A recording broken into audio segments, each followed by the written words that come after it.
proton dan neutron atau netral, dan kulit yang berisi muatan negatif yaitu elektron. Ion adalah atom yang bermuatan listrik. Ion yang bermuatan listrik disebut kation, dan ion yang bermuatan negatif disebut anion.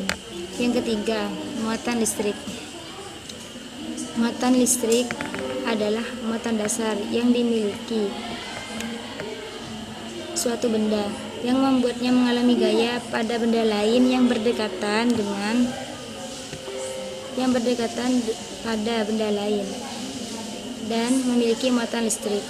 Arus listrik adalah banyaknya muatan listrik disebabkan dari pergerakan elektron-elektron, dan hambatan listrik adalah perbandingan antara tegangan listrik dari suatu komponen elektronik dengan arus listrik yang melewatinya.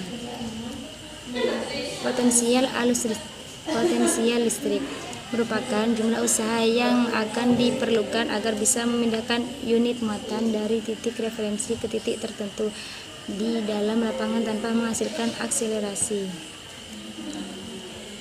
Potensi listrik pada berbagai keadaan sel. Potensi listrik pada berbagai keadaan sel atau transduksi sinyal. Potensi membran istirahat, depolarisasi, hiperpolarisasi, potensial aksi. Potensial membran istirahat telah diketahui bahwa sel mempunyai lapisan yang disebut membran sel. Penghantaran impuls di dalam tubuh dan transmisi sinaps. Prasinapsis adalah akson dari neuron sebelumnya, sedangkan postsynapsis adalah dendrit dari neuron berikutnya. Akson akan mengantarkan impuls ke neuron berikutnya. Neuron tersebut atau neuron berikutnya memanfaatkan dendritnya untuk menerima impuls, kemudian meneruskan impuls ke badan sel, lalu ke akson, hingga akson pun siap untuk mengirimkan impuls ke neuron berikutnya. Penggunaan listrik untuk tubuh.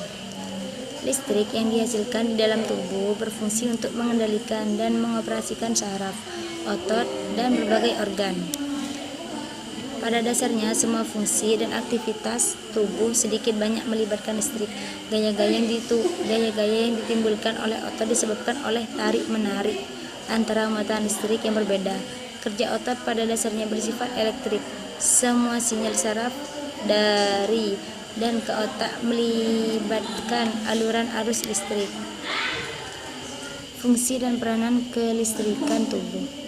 Elektron berperan dalam menjaga kinerja saraf dan otot, menjaga keseimbangan asam basa, dan menjaga tubuh selalu dalam kondisi terhidrasi. Otak mengirimkan sinyal melalui sel saraf agar komunikasi antar sel tubuh dapat terjadi. Elektrolit di tubuh memiliki berbagai fungsi dalam kerja sel serta berbagai organ. Elektrolit berperan dalam menjaga kinerja saraf dan otot, menjaga keseimbangan asam basa, dan menjaga tubuh selalu dalam kondisi terhidrasi, menjaga kinerja sistem saraf, membantu kontraksi otot. Sumber listrik dalam tubuh. Semua benda memiliki atom, termasuk pada tubuh manusia. Listrik dalam tubuh manusia berasal dari atom yang terdiri dari proton yang bermuatan positif, elektron yang bermuatan negatif, dan neuron yang memiliki kekuatan netral. Secara normal, atom dalam tubuh kita dalam keadaan yang seimbang. Namun jika salah satu atom dalam tubuh kita kelebihan muatannya, maka atom tersebut akan mencari atom lainnya untuk melepaskan aliran listrik. Sinyal listrik dari otak. Apabila Anda meletakkan elektroda di kulit kepala dan mengukur aktivitas listrik, Anda akan memperoleh beberapa sinyal listrik kompleks yang sangat lemah. Sinyal listrik dari jantung. Kerja jantung yang ritmis dikendalikan oleh suatu sinyal listrik yang diawali oleh stimulasi spontan sel-sel otot khusus yang terletak di atrium kanan. Sinyal listrik dari otot atau elektromiogram. Sebuah otot terdiri dari banyak unit motorik.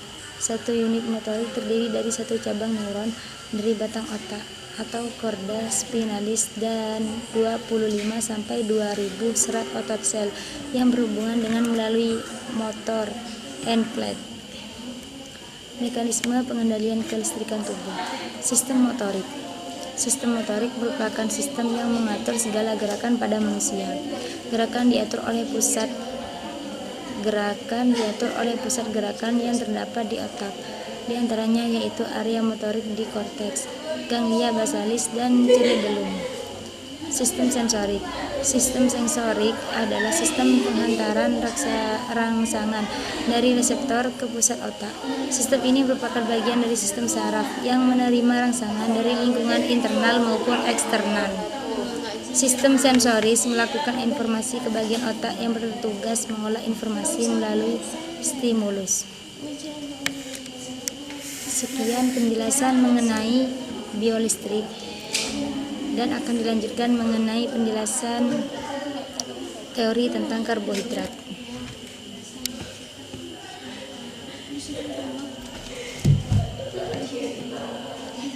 Karbohidrat. Pengertian karbohidrat.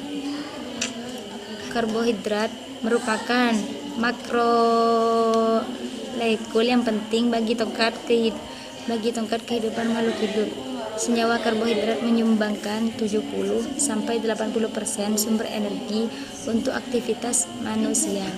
Konsumsi rata-rata berkarbohidrat dalam makanan sekitar 65%, dan energi yang dihasilkan dari metabolisme seluler karbohidrat tersebut akan digunakan untuk metabolisme biomolekul lainnya seperti protein, lemak, dan asam nukleat. Selain itu, lebih dari 90% komponen penyusun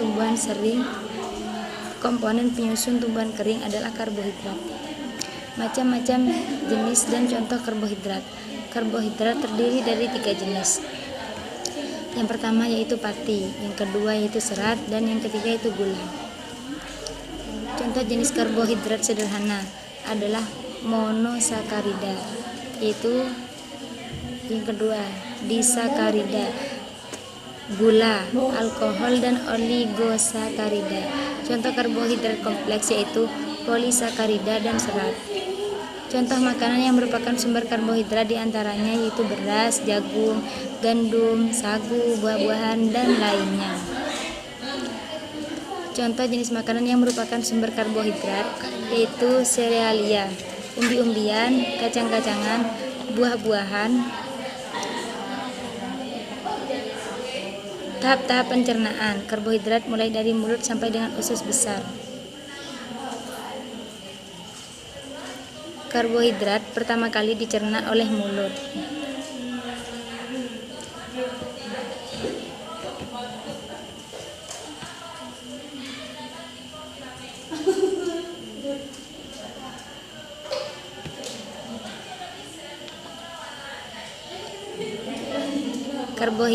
Karbohidrat pertama kali dicerna di mulut oleh enzim gliatin. Enzim gliatin mengubah karbohidrat amilo menjadi maltosa dan glukosa. Di lambung, karbohidrat tidak mengalami pencernaan kimiawi maupun mekanik. Di usus duodenum, karbohidrat dicerna oleh enzim amilase menjadi disakarida. Di usus halus, disakarida diubah menjadi monosakarida oleh maltase, laktase, dan sukrase. Fungsi karbohidrat yang pertama yaitu sumber bahan bakar, yang kedua itu sumber energi utama, yang ketiga itu bahan sintesis senyawa organik lainnya, yang keempat itu berperan sebagai cadangan makanan, yang kelima itu menjaga keseimbangan basa dan basa, yang keenam itu membantu proses penyerapan kalsium, yang ketujuh itu sebagai materi pembangun, dan yang terakhir itu sebagai pelumas sendi kerangka. Tahap-tahap metabolisme karbohidrat. Yang pertama yaitu gluconeogenesis, yang kedua yaitu glikolisis, yang ketiga itu glikogenolisis, yang keempat yaitu siklus Krebs, yang kelima yaitu rantai transport elektron. 1. Gluconeogenesis adalah proses sintesis atau pembuatan glukosa dari senyawa non-karbohidrat di dalam tubuh. Proses ini terjadi ketika kadar glukosa tidak terjadi.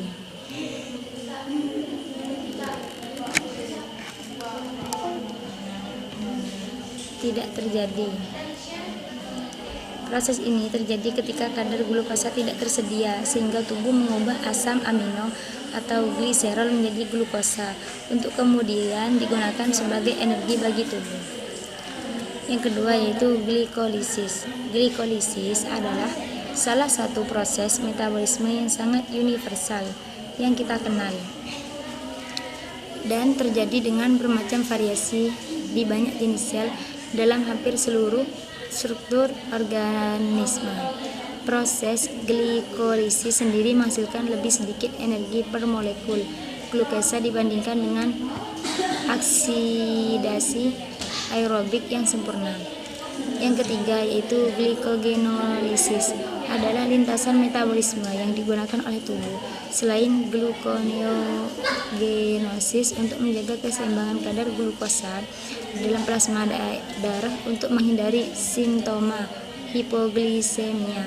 Pada glikogenolisis, glikogen degradasi berturut-turut dengan 3 enzim: glikogen fosforilase, glukosidase, fosfoglukomutase menjadi glukosa.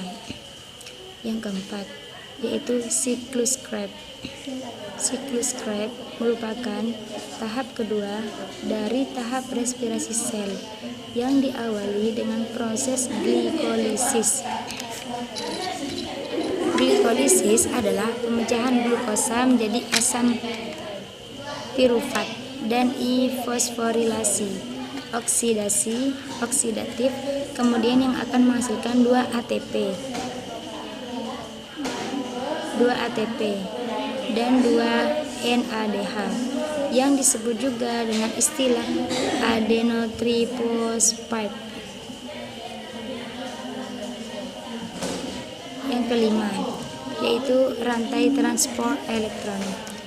Rantai transport elektron merupakan serangkaian rantai dalam membran yang terdiri dari protein Ko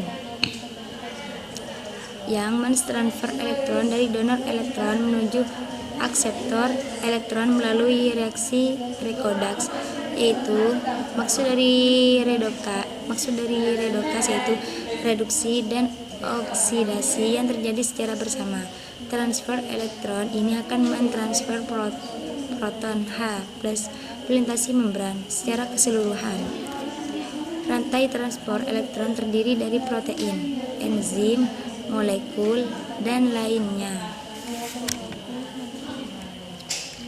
Sekian penjelasan dari saya mengenai pengertian dari sel dan jaringan, mengenai pengertian biomekanik, mengenai pengertian biolistrik, mengenai pengertian karbohidrat. Apabila ada yang tidak dimengerti, silahkan komen di bawah ini ataupun subscribe, ataupun bisa bertanya secara langsung dengan menghubungi nomor di bawah ini. Sekian pemberitahuan dari saya. Apabila ada kata yang kurang berkenan di hati para penonton atau para pemirsa, harap dimaklumi karena saya sebagai seorang pemula. Sekian dari saya. Wabillahi taufiq wal hidayah. Assalamualaikum warahmatullahi wabarakatuh. Jangan lupa subscribe dan like YouTube dan like video yang saya tampilkan pada hari ini.